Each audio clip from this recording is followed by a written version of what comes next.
Pakistan cricket board ने England के खिलाफ 3 टेस्ट मैचेस की सीरीज के शेड्यूल का ऐलान कर दिया है। पाकिस्तान और इंग्लैंड के दरमियान 2 टेस्ट मैचेस मुल्तान में खेले जाएंगे, जबकि एक मैच रावलपिंडी में खेला जाएगा। इससे पहले एक टेस्ट मैच कराची में शेड्यूल था, लेकिन चैंपियन ट्रॉफी की वजह से कराची क्रिकेट स्टेडियम में तामीराती काम जारी है, जिसकी वजह से वहां मैचेस करवाना मुमकिन नहीं। पाकिस्तान और इंग्लैंड के दरमियान पहला टेस्ट मैच 7 अक्टूबर से लेकर 11 अक्टूबर तक मुल्तान क्रिकेट स्टेडियम में खेला जाएगा, जबकि दूसरा टेस्ट मैच 15 अक्टूबर से लेकर 19 अक्टूबर तक खेला जाएगा मुल्तान क्रिकेट स्टेडियम में। पाकिस्तान और इंग्लैंड के दरमियान तीसरा और आखिरी test match Rawalpindi cricket stadium में खेला जाएगा। 24 अक्टूबर से लेकर 29 अक्टूबर तक ये मैच जारी रहेगा। अगर बात करें पाकिस्तानी स्क्वाड की, तो पीसीबी ने पाकिस्तान टीम में 5 बड़ी तब्दीलियां करने का फैसला किया है। इस हवाले से जो फैसला हुआ है उसके मुताबिक 5 खिलाड़ियों को ड्रॉप किया जाएगा, जबकि उनकी जगह 5 वो खिलाड़ी शामिल किए जाएंगे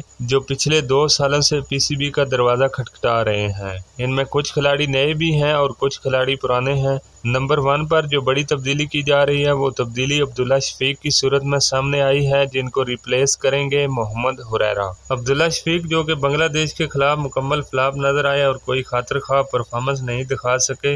दूसरी बड़ी तब्दीली शान मसूद की सूरत में मुमकिन है और उनकी जगह इमाम अल हक को शामिल किया जाएगा, जबकि मोहम्मद रिजवान को टीम का कप्तान बनाए जाने का इम्कान है। तीसरी तब्दीली बाबर आजम की सूरत में सामने आई है। ज़राए के मुताबिक बाबर आजम को पहले टेस्ट मैच में मौका दिया जाएगा। अगर वो पहले मैच में परफॉर्म ना कर सके तो उनकी जगह कामरान गुलाम को मौका दिया जाएगा। लेकिन बाबर आजम ने जिस अंदाज से चैंपियन कप में परफॉर्मेंस दिखाई है और 104 रन की इनिंग खेली है, ये तब्दीली मुमकिन नहीं। चौथी तब्दीली मोहम्मद अली की सूरत में सामने आई है। मोहम्मद अली को रिप्लेस करने जा रहे हैं पाकिस्तान के बेस्ट ऑलराउंडर आमिर जमाल, जिन्होंने ऑस्ट्रेलिया में अपनी सलाहियतों के जोर दिखाए थे और बड़ी ही अच्छी परफॉर्मेंस का मुजाहरा किया था। पांचवी तब्दीली जो कि पाकिस्तानी स्क्वाड में की जा रही है इंग्लैंड के खिलाफ, वो यासिर शाह की सूरत में है, जो रिप्लेस करेंगे इब्रार अहमद को, या फिर इब्रार अहमद के साथ यासिर शाह को मौका दिया जाएगा।